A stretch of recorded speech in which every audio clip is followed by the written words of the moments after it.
આજરોજ ધાતરવડી ડેમ લગભગ બન્યો ત્યારથી ખાલી નથી રહેતો।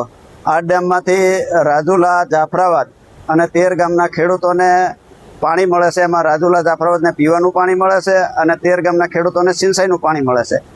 અને પાણી આ લગભગ ડેમ બન્યો ત્યારથી ખાલી નથી રહ્યો। પહેલા વરસાદે આ ડેમ ભરાઈ જતા ભારતીય જનતા પાર્ટીના આગેવાનોમાં ભાઈ શ્રી હિંમતભાઈ બળદાણિયા, તાલુકા પંચાયતના પ્રમુખ, તેમજ માનનીય મનુભાઈ ધાખડા, સરપંચ એસોસિએશનના પ્રમુખ, ભાઈ શ્રી દેવતભાઈ, માજી સરપંચ મધુભાઈ, અને અમે બધા ખેડૂતો સાથે નવા નીરના વધામણા કરવા આવ્યા છીએ।